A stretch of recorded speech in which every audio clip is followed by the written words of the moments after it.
All right, what is going on, guys? Okay, it is time. That's it. No more previews, no more warm-ups, no more shakedowns, no more nothing. It is time to put time on the clock. Kind of. So today's episode is just a really quick recap. It's really not a full-on stage. We are talking about the prologue at the 2025 Dakar Rally. And so prologue, if you guys didn't tune in on the previous episodes, quick recap on that. Prologue is qualifying. When it comes to rally racing, some of these bigger events, big entry numbers, you got to figure out who's going to start where. Starting out front is generally seen as a disadvantage, unlike on typical racing, like if we follow Formula One or any of the other circle track stuff, the pole position, right? Pole position is a good thing, generally. But in the sport of rally, it actually is not. The further back you are in the pack, the more tracks in front of you that you have to follow. It takes the pressure off having to navigate. If there's a tricky note in the road book, you've got other people that have gone through, and then you can follow those tracks and kind of go through the law of averages. You see way more tracks headed that way. It may not be right, but maybe that's generally speaking the way to go, especially when you've got fast guys in the field, the Rally GP guys out front, laying down tracks. These are seasoned veterans. These guys know road books. They've run thousands of kilometers of road books. I mean, you do one Dakar and you're going to do 1,000 kilometers plus of road books. So more like 7,000 to 8,000. Then add a few of those in. Anyway, prologue is done, meaning the guys have gone out on the short 29 kilometer loop, put down their time, and now the starting orders are going to start being fed out to the public. So we'll be following along and providing those a little bit later on tonight when we do the stage preview for stage number 1, which is going to be coming in tonight. If you're here on the West Coast, right now it is currently 4:19 p.m. in Saudi.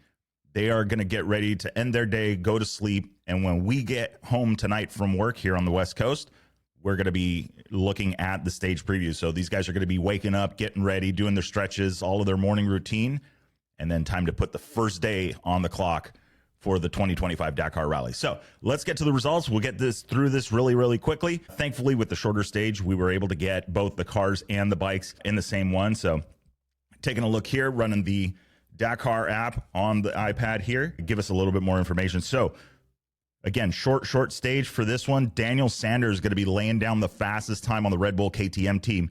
16 minutes, 51 seconds, and 7/10. So very fast 29 kilometers, as you can see. And not only that, but we can also tell that by the splits on this. Ross Branch on the Hero Motorsports team, looking at 12 seconds back in the number 2 spot. Canet on the Red Bull KTM factory team running 12 seconds. So dead even with Ross Branch. So top 3, 12 seconds apart. How crazy is that? Moving down to the number 4, the winner from the U.S., Ricky Brabeck, finishing up 18 seconds back. He's on the Monster Energy Honda team. Tasha Shirey in the number 5 spot, finishing 25 seconds back. Monster Energy Honda as well for him. Pablo Quintanilla also finishing in the number 6 spot, 27 seconds back. So all the Honda guys running a good pace, roughly about 14 seconds separating the top 3 Honda riders in the prologue. Then you got Luciano Benavides. He is Red Bull KTM Factory Racing, going to be 40 seconds back in the number 7 spot. Van Beveren, another one of the Honda guys. Monster Energy Honda, 41 seconds back. Darty in the number 9 spot. He is on the BAS World KTM Racing team, going to be 47 seconds back. And then our guy from Utah, Skylar Howes. Skylar Howes routing out the number 10 spot. Monster Energy Honda finishing 52 seconds. Guys, we're talking 10 guys, 10 racers all out for it in less than 1 minute.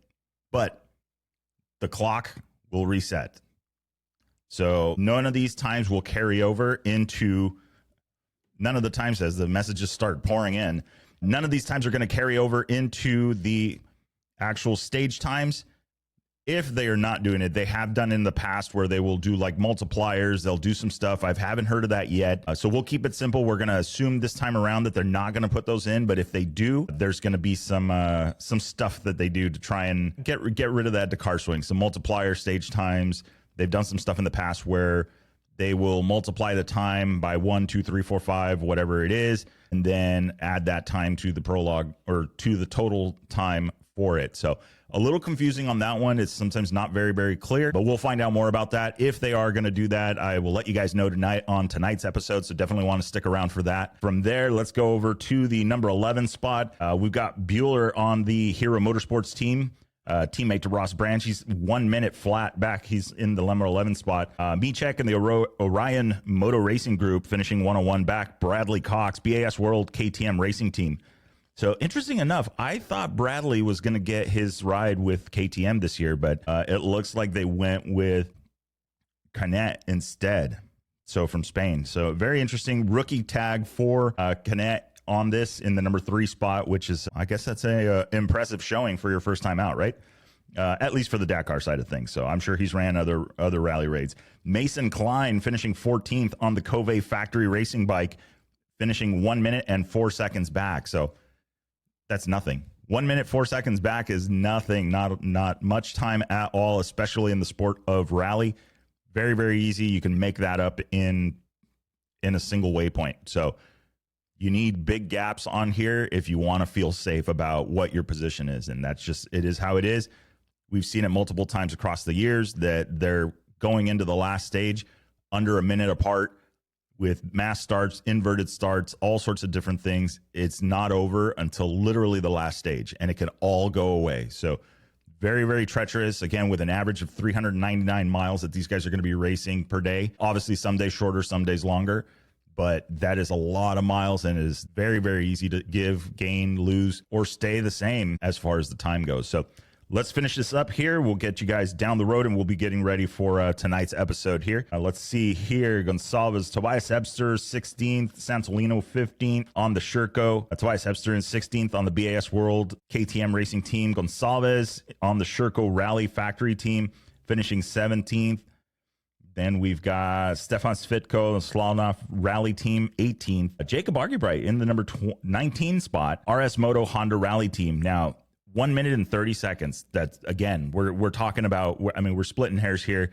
We'll see how it's going to carry over. But we know the talk of the town, right? Honda has officially announced the CRF 450 RX Rally. So I am very, very curious to see one of those bikes in person. Unfortunately, I can't be at the Dakar to see Jacob Argybright racing one of these. So Jacob's been working with them on getting this bike proven, testing, doing all sorts of stuff. He has participated in different rallies with a similar kit to this and in the revisions that have come to what we are now going to be seeing participating at the 2025 Dakar as his ride. So Honda saying they're going to make these publicly available, looking about next year sometime, with the price tag rumored to be around $26,000 for the bike. But very awesome to see. I've seen what Honda is capable of. I have seen a bike up close and personal, one of the very, very first generation rally bikes that Honda produced when headed back into the Dakar Rally with the Dakar Bomber, piloted by Gnarly Dave at Baja Rally, and then also out in the high desert making road books to help the guys train as well from the HRC side of things. So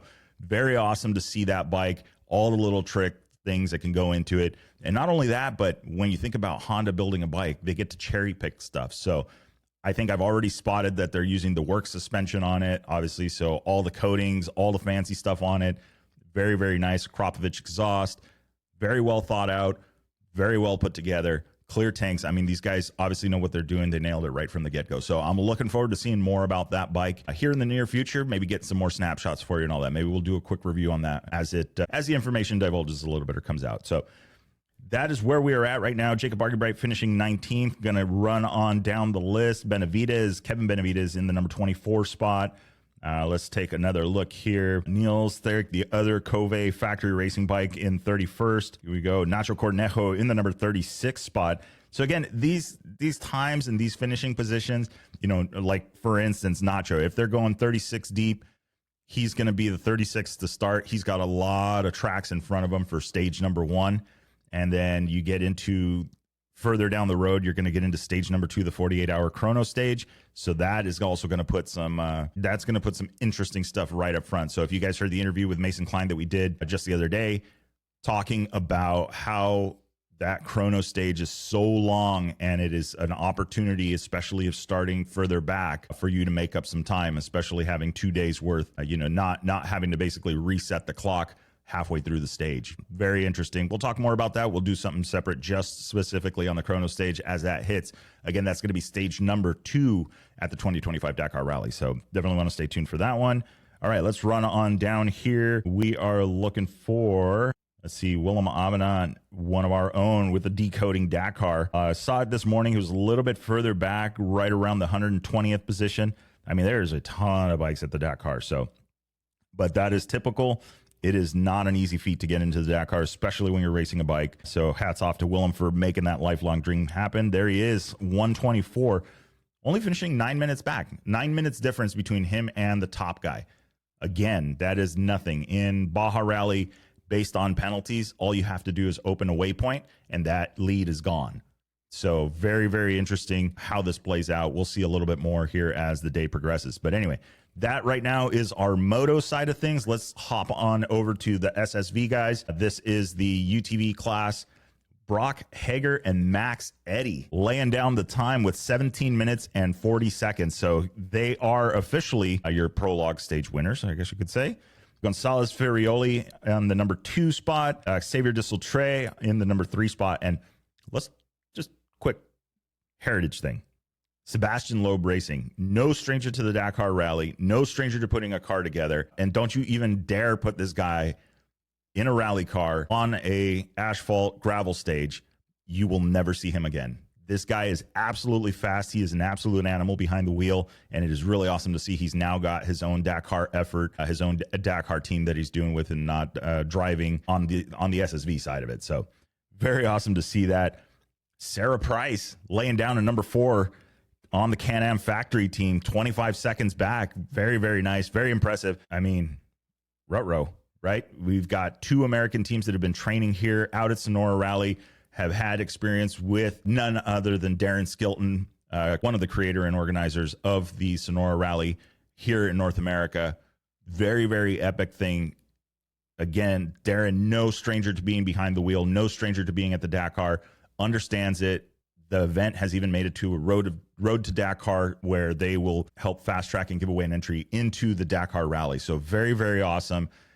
Darren obviously has a great relationship with the ASO, who I had the chance to work with them a couple of years ago when it was a round of the World Rally Raid Championship. So very, very awesome to see.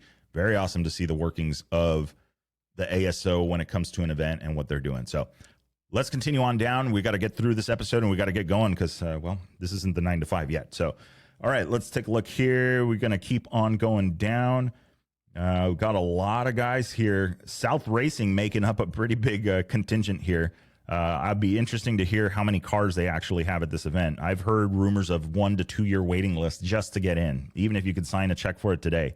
So let's see here. Moving on down the line, looking for some more notables on here. Let's see. No, well, the one I want to know about, what is going on in the T1 Plus categories? Let's see here. We have got, all right, in the car side of things, in the Toyota Gazoo Racing, number 211, Latkin, finishing up with a 15:28.6. Looks like posting a faster time than the bikes on the Prologue. Ekstrom in the number 2 spot on the Ford M Sport. Then you've got Nasser Al-Attiyah, absolutely no stranger to the Dakar, finishing 3rd, 20 seconds back. The Dacia Sand Riders entry there. And then Bukiesic in the number 4 spot, Overdrive Racing, Ferreira in the number 5 spot, X-Raid Mini, John Cooper Works team. Let's take a look here. Sebastian Loeb, also a teammate to Nasser Al-Attiyah, running the Dacia Sand Riders number 219 car. He finished up 7th, 33 seconds back. Then let's take a look. Nanny Roma, another not stranger, absolutely not Dakar rookie, finishing up 9th. Let's move on down. Toby Price, that was the big move. You've got 2 bike guys in a car. I want to know who wins if there's a dispute over the note and what that means in the interpretation of it. Does Toby win or does Sam win? So both have won the Dakar Rally. So Overdrive Racing, number 231, Toby Price and Sam Sunderland finishing up 12th, 44 seconds back. So really good starting position.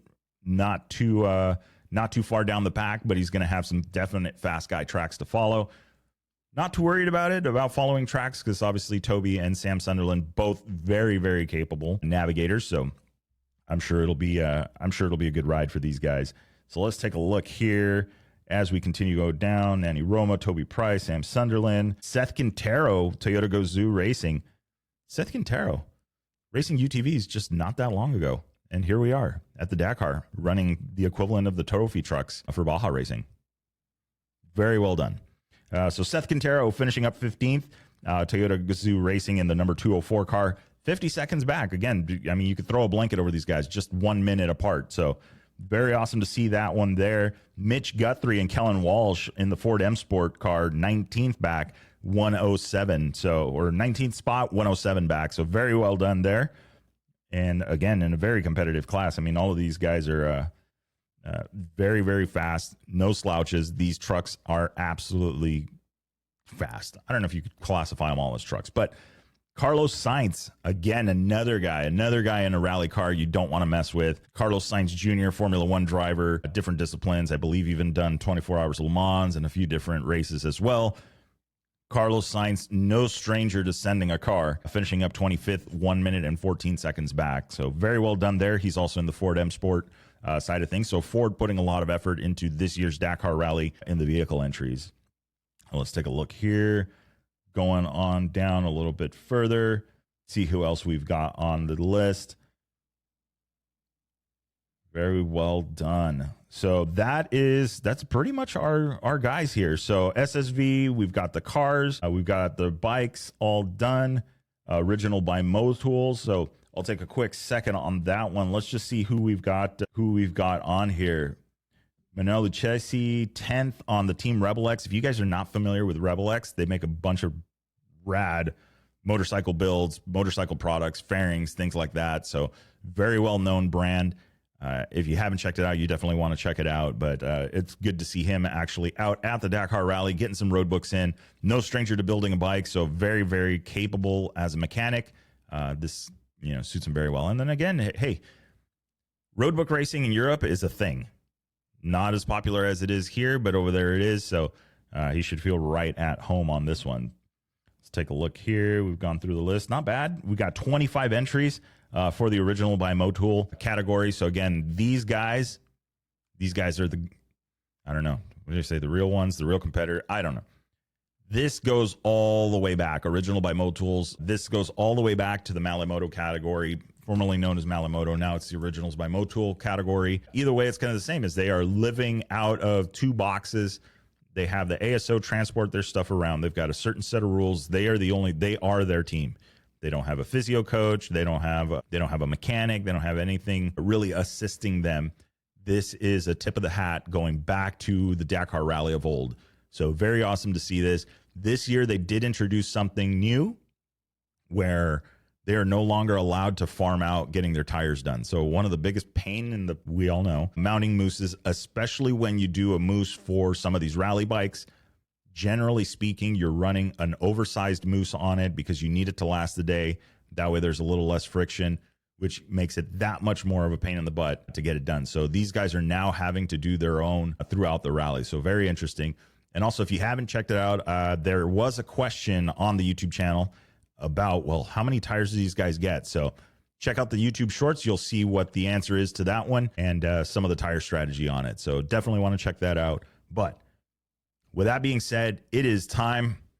Got to get going for that 9 to 5. And here we go. I'm excited. We're getting ready. I'm waiting to see the drop right now. We're going to get a map a little bit later. You guys will see the graphic. I'll put that up on tonight's preview episode. We'll talk a little bit more about it. I'll try and find out if we're going to be doing anything funny with the prologue times like they have in other events.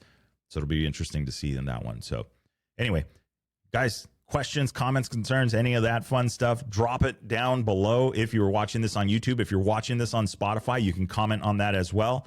And if you are on any of the other podcast platforms, iTunes or Apple Podcasts, iHeartRadio, YouTube Music, any of those other ones, follow us on Chasing Waypoints at Instagram. Drop me a message there. Happy to respond as soon as I can get a chance to do so. Getting around the Dakar time, it does get a little bit hectic, but we'll work our way through them. We've got help. I'm looking forward to it. So with that being said, guys, remember, it'll make sense when you get there. Enjoy the ride.